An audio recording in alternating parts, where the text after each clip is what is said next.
Bonjour et bienvenue sur MAE News depuis le siège du Parlement européen où se tient un séminaire sur les droits de l'homme au Maroc.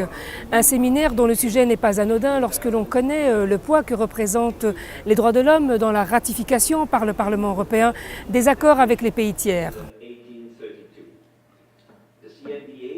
Au cœur des discussions, le rapport annuel de l'organisation internationale Human Rights Without Frontiers, consacré à l'évolution des droits de l'homme au Maroc depuis l'entrée en vigueur de la nouvelle constitution en 2011.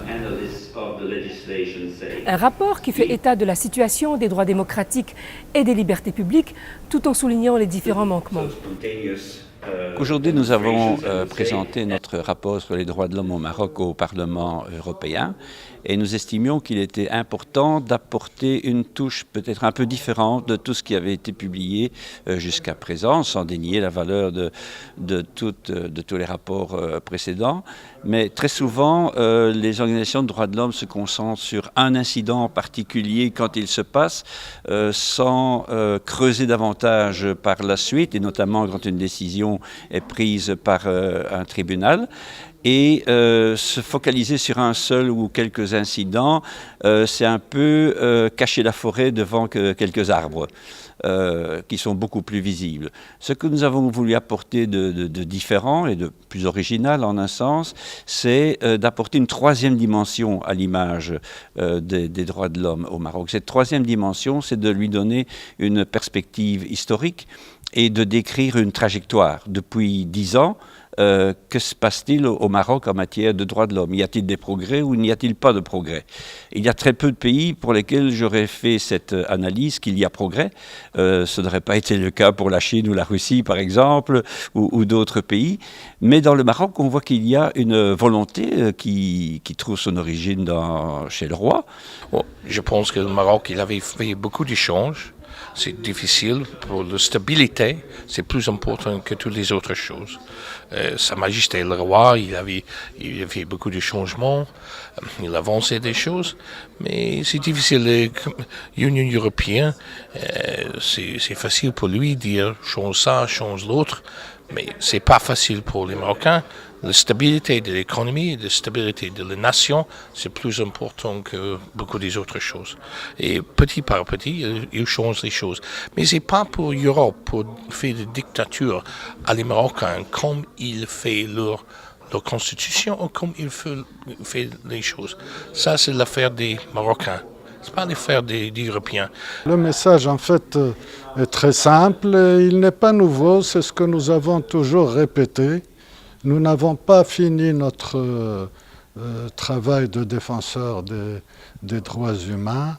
Ce travail n'est pas encore complètement abouti, mais des progrès inimaginables il y a quelques années ont été réalisés. Voilà le message. Alors, pour le traduire un peu plus concrètement, en ce qui concerne les droits civils et politiques, je crois que nous sommes grosso modo à jour et dans un état satisfaisant. Évidemment, il faut garder la vigilance, il faut garder la mobilisation pour sauvegarder les acquis d'abord et ensuite acquérir davantage, disons, de réalisation.